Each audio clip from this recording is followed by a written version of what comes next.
জগৎ কিন্তু আগের মনোজগতে নাই। এই মনোজগৎ হচ্ছে বাংলাদেশের মানুষ তার রাজনৈতিক, সাংবিধানিক, গণতান্ত্রিক অধিকার ফিরে পেতে চায় পরিপূর্ণভাবে। মাঝখানে কিছু থাকতে পারবে না, তাই কমা কিছু নাই।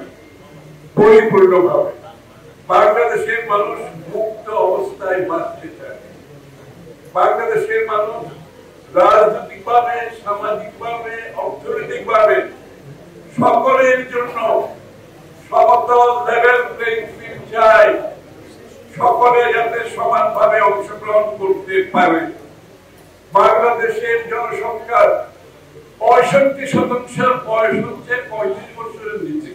এই 35 বছরের নিচে যারা 65% আছে জনসংখ্যা, তারা কি ভাবছে, তাদের প্রত্যাশা কি, তাদের আকাঙ্ক্ষা কি, এটা আমরা যারা রাজনীতি করি আমরা বুঝতে হবে।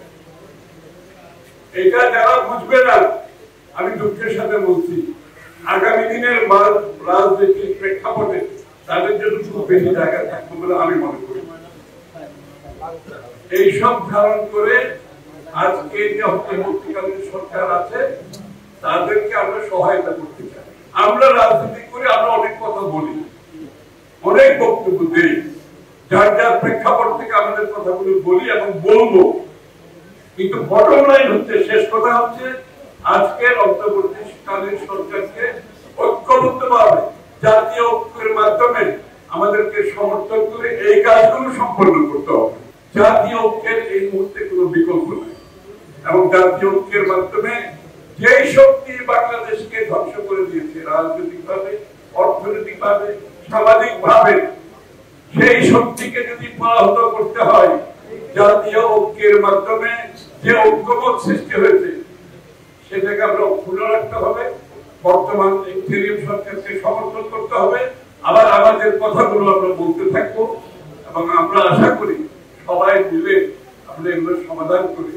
আগামী দিনের যে বাংলাদেশের মানুষকে তার মালিকানা ফিরিয়ে দেওয়ার যে ওয়াদা করেছিলাম গত 15 বছর ধরে, বক্তৃতায়, রাস্তায়, মৃত্যুর মধ্যে, গুম খুনের মধ্যে, জেলের মধ্যে, মিথ্যা মামলার মধ্যেও বলেছি, একটা কি বলেছি, বাংলাদেশের মানুষের মালিকানা ফিরিয়ে দিতে হবে। ওই শেখ হাসিনা তার পরিবারের যে মালিকানা কেড়ে নিয়েছিল সেই মালিকানা বাংলাদেশের মানুষকে যদি ফিরিয়ে দিতে হয় সেই দিকে আমাদের, যারা বাংলাদেশের মালিক তারাই সিদ্ধান্ত নেবে বাংলাদেশ কিভাবে চলবে।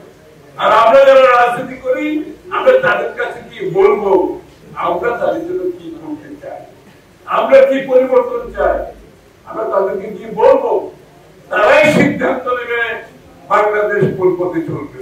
এর কোন ব্যতিক্রম হওয়ার কোন সুযোগ নাই।